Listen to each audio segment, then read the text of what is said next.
Hey guys, what's up? Lightboltjoe here. Today we're going to discuss John Wick, Chapter 3, Parabellum.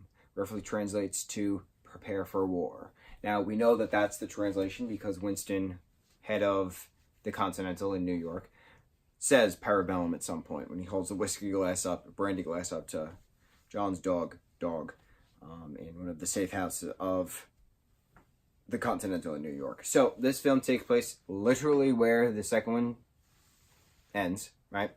Exactly how the first one did, the same thing in regards to the second.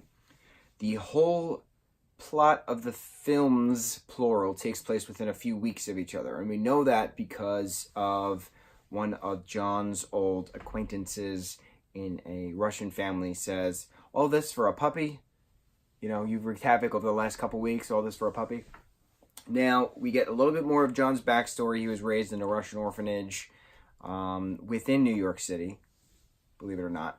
So you have your assassins, you have your ballerinas, and kind of sticking true to the whole mythos / actuality of the hitman underworld kind of thing that we've all been accustomed to. You also have the Yakuza into this, which is the Japanese mafia, the Japanese family.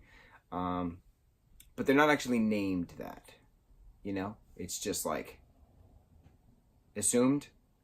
But it's cool having all these awesome martial artists with all these respectable swordplay. And the first 30 minutes of this film, him trying to get out of New York because of the excommunicado, because he killed Santonio on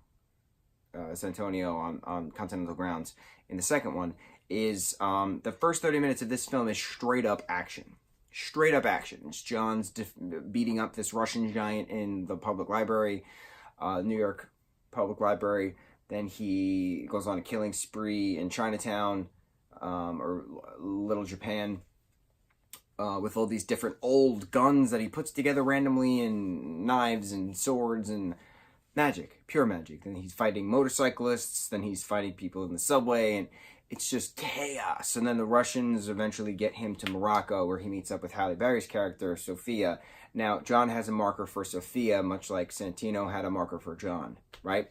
So Halle Berry's character, Sophia, has these awesome, badass dogs, has to honor the marker, and then they get into chaos, and there's this whole Moroccan battles. But while all this is going on in Morocco, there's trouble going on in New York, because Winston technically helped John, and the King of the Bowery technically helped John. So they have repercussions from the high table because of the agitator, right? So two different stories going on, but they all blend together at the end, because John gets back to the States after he meets the the elder who's higher than the high table. So he sacrifices his loyalty, quote unquote, by cutting off his ring finger, giving him the wife's wedding ring to get the excommunicado revoked, to get the bounty off of his head so he can live as a free man. But in order to live as the free man, he has to therefore become the assassin he used to be again, so he can remember Helen. That's his objective. He doesn't want to die because he wants to mourn and remember Helen. That's it. That's all he wants. So John gets back to Manhattan. He goes back into the Continental, makes some kind of arrangement with Winston to defend the Continental, because his objective from the elder is to actually kill Winston. But John refuses. So then John and the concierge, whose name I cannot remember, are going on a killing spree against the high table's assassins. And then there's a parlay. And I love parlays. I've done parlays with friends before. I've been the mediator for parlays. It is just so magical, putting the differences aside to parlay. And no more blood will be shed. But during the parlay, Winston double crosses John, shoots him twice in his bulletproof suit, makes him fall off the rooftop. And then the Bowery King comes back to life and saves him, and leading right into John Wick Chapter 4. Gorgeous story.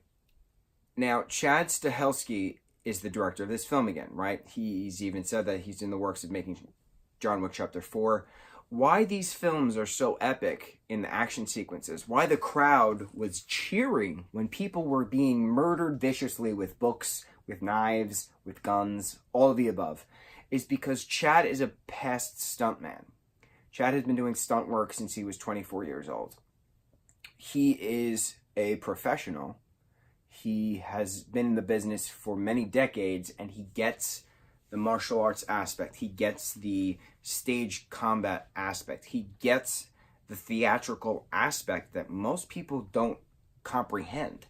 Chad has that background. Keanu has that background. So to have these two brilliant stuntmen minds come together to create this gorgeous masterpiece, it's like watching a dance. Literally like watching a dance, which is funny because there's this whole ballet dancing sequence throughout the entire film. Gorgeous. It is so sleek and posh and debonair, and I don't know what other fancy words we need to allude or state for that matter. It's just factually accurate. When you have these gorgeous minds knowing the material, you have an amazing product. So bravo to everyone. The audience was literally cheering throughout the entire film, and a round of applause, standing ovations at the end. Does not happen for the third installment of an action hitman film series. Gorgeous. What did you guys think of John Wick Chapter 3 Parabellum? Are you as excited about the fourth as they make that? The other thing is, this is Lionsgate. Lionsgate knows how to make horror. We know that from the Saw films. So they make believable horror. They make believable head squishes and jaw ripping offs and knives through eyes. And he beat someone to death with a book. A book. And it was disgusting. You had this girl rip her toenail off. It was, cringeworthy. Amazing. Bravo, everyone. Everyone. Bravo. Mucho mahalo, guys.